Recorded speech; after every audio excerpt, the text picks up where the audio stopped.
ಈ ಕರ್ನಾಟಕ ಸರ್ಕಾರದಲ್ಲಿ ಬರ್ತಿರೋಂಥ ಗೃಹಲಕ್ಷ್ಮಿ ಯೋಜನೆಗೆ ನಾನು ಕೂಡ ಅಪ್ಲೈ ಮಾಡಿದ್ದೆ. ನನಗೂ ಕಳೆದ 3 ತಿಂಗಳಿಂದ ಅಮೌಂಟು ನನ್ನ ಅಕೌಂಟ್ಗೆ ವರ್ಗಾವಣೆ ಆಗ್ತಾ ಇದೆ. ಇದರಿಂದ ನನಗೇನು ಬೆನಿಫಿಟ್ ಸಿಗ್ತಾ ಇದೆ ಅಂತಂದರೆ, ಪ್ರತಿಯೊಂದಕ್ಕೂ ಇವಾಗ ನಮ್ಮ ಮನೇಲಿ ಸಿಂಗಲ್ ಪೇರೆಂಟ್ ನಾನು, ಅಪ್ಪ ಮಾತ್ರನೇ ಇರೋದು. ಅವ್ರು ದುಡಿಬೇಕು, ನನ್ನ ಕಾಲೇಜ್ ಫೀಯಿಂದ ಹಿಡಿದು ಪ್ರತಿಯೊಂದು ಅವರೇ ನೋಡ್ಕೊಳ್ಬೇಕು.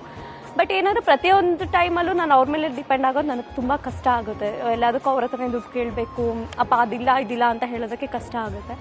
ಸೊ ಈ ಗೃಹಲಕ್ಷ್ಮಿ ಯೋಜನೆಯಿಂದ ನನಗೆ ಏನು ಸ್ಟಡೀಸ್ ಮಾಡೋದಕ್ಕಾಗಿರ್ಬೋದು ಅಥವಾ ಬೇರೆ ಇನ್ನೇನೋ ನನ್ನ ಫರ್ದರ್ ಖರ್ಚುಗಳಾಗಿರ್ಬೋದು, ನಾನು ಅವ್ರ ಮೇಲೆ ಏನು ಡಿಪೆಂಡ್ ಆಗ್ತಾ ಇಲ್ಲ.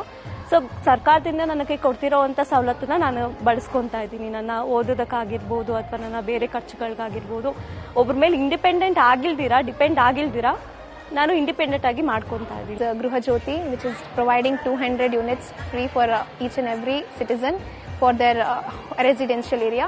And it is not just for the Kannadigas but also those who have been migrated from other places. So which is really good, and I request the CM to implement more such plans for the development of the nation. ಶಕ್ತಿ ಯೋಜನೆಯಿಂದ especially ಸ್ಟೂಡೆಂಟ್ಸ್ಗೆ ತುಂಬ ಉಪಯೋಗ ಆಗ್ತಿದೆ. ಅಮ್ಮ ಅವ್ರಿಗೆ ಎಲ್ಲ ಕೇಳಬೇಕಿತ್ತು, pass ಮಾಡಿಸ್ಕೊಳ್ಳೋಕ್ಕಾಗಲಿ daily ಹೋಗಿ ಬರೋಕ್ಕಾಗಲಿ amount ಎಲ್ಲ ಬೇಕಿತ್ತು.